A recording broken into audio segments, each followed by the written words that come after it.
ገና ተጫውተው እንኳን ያልጠገቡ ሁለት ወንድማማቾች ባሪያ ሆነው በአንድ ሰው ቤት እየሰሩ ይገኛል።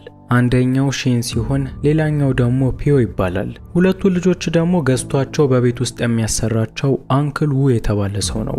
ምናልባት አንሰራም ብለው የሚያስቸግሩ ከሆነም የሱ ልጆች ስላልሆኑ በጭካኔ ይደበድባቸዋል።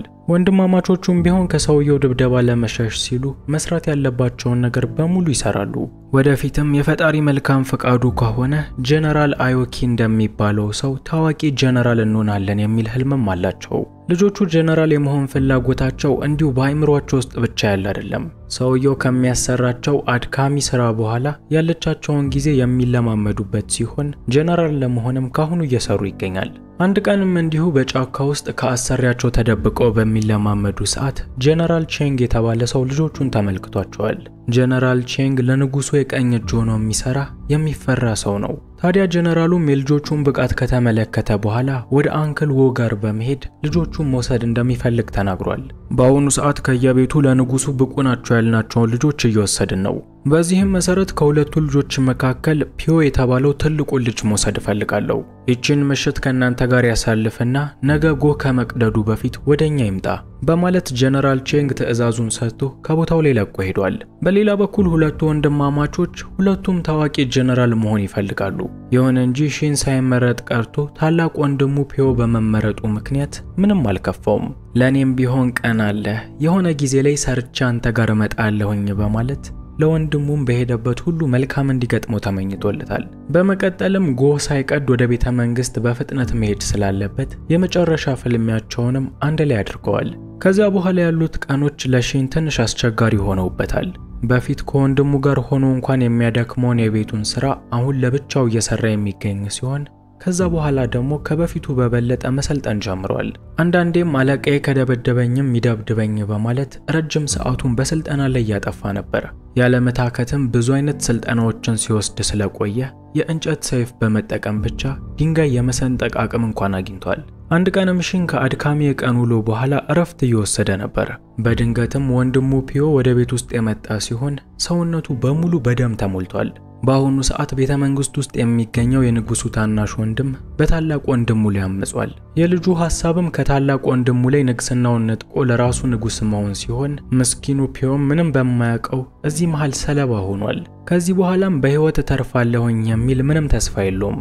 ይልቁንም አንተ ሄደህ ንጉሱንና ቤተ መንግስቱን መታደግ ትችላለህ። እዚህ ላይ በሚገኘው አድራሻ በመሄድ ሌሎች ወታደሮችን ተቀላቀላቸው በማለት ትንሽዬ ካርታ ሰጥቶታል። ሺንም ቢያንስ የወንድሙን ህይወት መታደግ ካልቻለ እንኳን የሱን ፍላጎት ማሟላት አለብኝ በማለት ወዲያውኑ ወደ ተሰጠው ቦታ ጉዞውን ጀምሯል። ትዕይንቱ ሲቀየር ሺን በመንገዱ መሃል ዘራፊዎች አጋጥመውታል። ለዘራፊዎቹ በተደጋጋሚ ምንም እንዳልያዘ ቢነግራቸውም ተፋልመህ ካሸነፍከን ታልፋለህ የሚል ድርድር አቅርበውለት ነበር። ይህንን የሰማው ሺንም ምንም ሳያመነታ ከሰዎቹ ጋር በመፋለም ሁሉንም ማሸነፍ ችሏል። ትዕይንቱ ሲቀየር ሺን ወንድሙ የሰጠው አድራሻ ላይ ደርሷል። በቦታው ላይ ንጉስ ቺን የሚገኝ ሲሆን ከወንድሙም ጋር ተመሳሳይ ልብስ ለብሷል። በሚገርም ሁኔታ የሺን ታላቅ ወንድም ፒዮና ንጉሱ የሚቀራረብ መልክ አላቸው። በዚህም መሰረት ንጉሱ ፒዮን ልክ እንደሱ አስለብሶት ሰዎችን እንዲያታለል በቤተ መንግስት ውስጥ አስቀምጦት ነበር። ይህንን ያላወቁና ከአመፀኛው የንጉሱ ታናሽ ወንድም ልዑል ሴኪዮ ጋር የሚሰሩ ሰዎችም ፒዮን ልክ እንደ ንጉሱ አምነው ተቀብለውት ነበር። ታዲያ ልዑሉ ደግሞ እንዳጋጣሚ በዛሬው ምሽት ንጉሱን ለማስገደል ተዘጋጅቶ ስለነበር ምንም ማያውቀው ፒዮንም በዚሁ ምክንያት አስገድለውታል። የበንዲ እንዳለ ከልዑል ሴኪዮ የተላከ ጀነራል ጄ የተባለ ሰው እነሺን ወደሚኖሩበት ቤት ሄዷል። በቤት ውስጥም ልክ እንደ ንጉስ ለብሶ የነበረውን የፒዮን አስከሬን በሚመለከት ሰዓት ንጉሱ እነሱ እንደሸወዳቸው ገብቶታል። የበንዲ እንዳለ ሺን ንጉሱ የራሱን ህይወት ለመታደግ ሲል የገዛ ወንድሙን መስዋዕት ማድረጉ በጣም አናዶታል። በነገሩም ተበሳጭቶ ንጉሱ ላይ አንዳች ነገር ከማድረጉ በፊት አንድ ሰው እነሱ ወዳሉበት መጥቷል። የሰው በልዑል ሴኪዮ የተላከ ነፍሰ ገዳይ ነው። ከዚህ በፊትም ቤተ መንግስት ውስጥ ንጉስ ቺንን አገኘሁኝ ብሎ ፒዮን የገደለው ይህ ሰው ነው። ይህንን የተረዳው ሺንም የወንድሙን ገዳይ የሆነውን ሰው እዛው ቦታ ላይ ተፋልሞ ገሎታል። አሁን ላይ ሺን የወንድሙን ገዳይ በራሱ እጅ ገሎታል።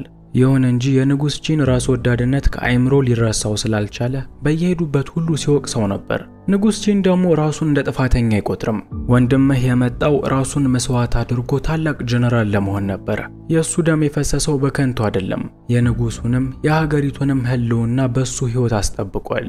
ብትችል አንተም እንደ ወንድምህ የንጉሱን ዙፋን ለትክክለኛው ንጉስ በመመለስ ታሪክ መስራት ትችላለህ በማለት ቀጣዩን እርምጃ ነግሮታል። የበንዲ እንዳለ የንጉሱ ታናሽ ወንድም ልዑል ሴኪዮ ታላቅ ወንድሙ በህይወት እንዳለ ሰምቷል። ቺን በህይወት እስካለ ድረስ ዙፋኑ የሱ መሆኑን ማረጋገጥ ስለማይችል ብዙ ነፍሰ ገዳዮችን ፈልገው እንዲገሉት ልኳል። በሌላ በኩል እነሺን በጫካ ውስጥ እየተጓዙ ነበር። የዚህን ሰዓትም በልዑል ሴኪዮ የተላኩት ነፍሰ ገዳዮች እነሱን ያገኟቸው ሲሆን መርዛማ ነገሮችንም ወደ እነሱ ላይ መተኮስ ጀምረዋል። በአሁኑ ሰዓት ደግሞ ሺን ሁሉም ኃላፊነት በሱ ላይ ስለሚገኝ በቦታው ላይ የመጡትን ሰዎች በሙሉ መግደል ችሏል። ይሁን እንጂ ከሰዎቹ ጋር በሚፋለም ሰዓት እሱም በመርዛማው ነገር ተወግቶ ስለነበር ወዲያውኑ ራሱን ስቷል። ትዕይንቱ ሲቀየር ንጉስ ቺን ለሺን የሚያስፈልገውን ሕክምና ሰጥቶታል። እነሱ ባላሰቡበት ግን የቤተ መንግስቱ ጠባቂዎች ሙሉ ክፍሉን ይወሩታል። እነዚህ ጠባቂዎች በጀነራል ቼንግ የሚመሩ ሰዎች ናቸው። ጀነራል ቼንግ ደግሞ አሁንም ድረስ ለንጉሱ ታማኝ ሲሆን እነዚህ ሰዎች እነሱን ለመጉዳት አልመጡም። ጀነራል ቼንግም ስለተፈጠረው ነገር በሙሉ የተሰማውን ሐዘን በመግለጽ ንጉሱን ወደ ዙፋኑ እንደሚመልሰው ቃል ገብቶለታል። በሌላ በኩል ልዑል ሴኪዮ ደግሞ ማንንም ሰው የታላቅ ወንድሙን ሬሳ እስካሁን ሊያመጣለት አልቻለም። ንግስናዬንም በይፋ አውጃለሁኝ ብሎ ያሰበው የታላቅ ወንድሙን ሬሳ በህዝቡ ፊት በማቆም ነበር። ይሁን እንጂ ይሄ እቅዱ ሊሰራለት ስላልቻለ እንዲሁ ወደ ህዝቡ ፊት በመውጣት ከዛሬ በኋላ ንጉሳቸው እሱ እንደሆነ ተናግሯል። ወታደሮቹም ቢሆን የመቃወም ምንም አይነት መብት ስለሌላቸው ልዑል ሴኪዮ ከዛሬ በኋላ ንጉሳችን ነው የሚለውን አምነው ተቀብለዋል። ወደ ትክክለኛው ንጉስ ቺን ጋር ስንመለስ ደግሞ ከጀነራሎቹ ጋር በመሆን እንዴት ዙፋኑ እንደሚያስመልሱ እቅድ እያወጡ ይገኛል። በግልጽ ለማየት እንደሚቻለው እዛ ቤተ መንግስት ውስጥ ያሉት ወታደሮች ከኛ በቁጥር በጣም ብዙ ናቸው። በዚህ የቁጥር ብዛት ደግሞ መቼም እንደማናሸንፋቸው ግልጽ ነው። ለዚህም ሲባል በተራራው ላይ የሚኖሩትን ተዋጊዎች ሄደን እርዳታ መጠየቅ አለብን። እነዛ የተራራ ሰዎች ሁልጊዜም ከኛ ጎን እንደሚሆኑ እርግጠኛ ነኝ በማለት የተራራ ሰዎችን እርዳታ መጠየቅ እንዳለባቸው ነግሯቸዋል። ትዕይንቱ ሲቀየር ንጉስ ቺንና ጀነራሎቹ በዚህ መሰረት ወደ ተራራው ጉዟቸውን ጀምረዋል። በዚህ ተራራ ላይ ማንም የማይደፍራቸው ኃያል ጎሳዎች አሉ። ምንም እንኳን በንጉሱና በጎሳዎቹ መካከል የቀረበ ግንኙነት ቢሆንም የሚመጣን ሰው ግን በምንም ተአምር አያምኑም። በዚህም መሰረት ከንጉሱ በስተቀር ሁሉንም ማስረዋቸው እነሱን ወደሚያዛቸው ሰው ጋር አቀርበዋቸዋል። ንጉስ ቺንም ለሚመራቸው ሰው የመጣበትን ዓላማ በሙሉ ተናግሮ ነበር። ይሁን እንጂ የተራራው ተፋላሚዎች ምንም በማያገባቸው ጦርነት ሁሌ እየተሳተፉ አብዛኛው ሰዎቻቸው ሞተውባቸዋል። ከዚህም በላይ ቁጥራችን እንዲያሽቆለቆል አንፈልግም። የእናንተ መንግስት ቢሆን ብዙ ጊዜ ክህደት አድርሶብናል በማለት እንደማይደግፏቸው ተነግሯቸዋል። ንጉስ ቺንም ይሄንን በሰማ ሰዓት ሌላ ምንም አማራጭ ስለሌላቸው ከዚህ በፊት በእነሱ መንግስት ለደረሰባቸው በደል ይቅርታ ጠይቋል። ከዚህ በኋላም ለሚኖረው ነገር ኃላፊነቱን ወስዳለሁኝ፣ አንዴ ብቻ ከኛ ጎን ሆኖልን በማለት በትህትና መሪያቸውን ጠይቆታል። የተራራው ወታደሮች መሪም ንጉሱ የዚህን ያህል ዝቅ ብሎ ይቅርታ በመጠየቁ ምክንያት ከጎናቸው ለመሆን ወስኗል። እንደ እውነታው ከሆነ የዚህ አስፈሪ ጎሳ መሪ አንዲት ቆንጆ ሴት ነች። ቆንጂየዋን በልበ ሙሉነት እኛ ተሳትፈን የትኛውንም ጦርነት ተሸንፈን አናቅም፣ ዙፋንህን በእጅ እናስመልሳለን በማለት ለንጉስ ቺን ቃል ገብታለታለች። ቆንጂየዋ የጎሳ መሪም ከነሱ ጎን እንደሆነች ከተናገረች በኋላ እንዴት አድርገው ጥቃት እንደሚፈጽሙ እቅድ ማውጣት ጀምረዋል። አሁንም ቢሆን እዛ ቤተ መንግስት ውስጥ ካሉት ወታደሮች ጋር በቁጥር ሊወዳደሩ አይችልም። በዚህ የቁጥር ብዛት ደግሞ ያ ሁሉ ሰራዊት እናሸንፋለን ማለት ፍጹም ማይታሰብ ነው። ለዚህ በሆነ ዘዴ እነሱን ማታለል አለብን በማለት የሚገርም እቅድ አውጥተዋል። እኔ በበኩሌ እነዚህን ፊልሞች ደስ እያለኝ ያያየኋቸው ነው የምሰራው። እናንተም እንደወደዳችሁት አልጠራጠርም። ታዲያ ቪዲዮ ላይክ፣ ቻናሉን ሰብስክራይብ በማድረግ ደግሞ ለኔም ለፊልሙም ያላችሁን ፍቅር መግለጽ ትችላላችሁ። ሐሳባችሁን ኮሜንት ማድረግም ይቻላል። እቺ ጎሳ መሪ ቆንጆ ብቻ አይደለችም፣ የምታመጣቸው ሐሳቦችም ግሩም ናቸው። የተራራው ተዋጊዎች በተለምዶ ፊታቸውን በማስክ ይሸፍናሉ። ማንም ሰው ደግሞ እነሱን እንዲያወልቁ አይጠይቃቸውም። ለዚህ እነ ጀነራል ቼንግ ንጉስ ቺንም ልክ እንደነሱ ማስክ ለብሰው ወደ ቤተ መንግስት ሄደዋል። ቤተ መንግስት ሲደርሱም ጀነራሎቹን ወደፊት ቀርባ ያናገረችው ቆንጂየዋ የጎሳ መሪ ነች። እሷን የመሰለ ሰው ማንም ሰው ከበር ይመልሰው ዘንድ አይቻለውምና ወደ ውስጥ እንድትገባ ፈቅደውላታል። እነሱም ተመሳስለው ዋናውን በር እስኪያልፉ ከጠበቁ በኋላ ማስካቸውን አውልቀው እያንዳንዱን ከሃዲዎች መግደል ጀምረዋል። ወደ ዋናው ቤተ መንግስትም ዘልቀው ከመግባታቸው በፊት እርስ በእርስ ያወጡትን እቅድ በመናበብ በተለያየ አቅጣጫ ተበትነዋል። ወደ ውስጥም በገቡ ሰዓት ልክ እንደጠበቁት በርካታ ሰራዊቶች እየጠበቋቸው የነበረ ሲሆን ከነሱም ጋር እጅ በእጅ ሲፋለሙ ነበር። የአመፀኛው ልዑል ሴኪዮን ንጉስነት ያላመኑ ወታደሮችም ከነሱ ጋር መዋጋታቸውን አቁመው እጅ ሲሰጡ ነበር።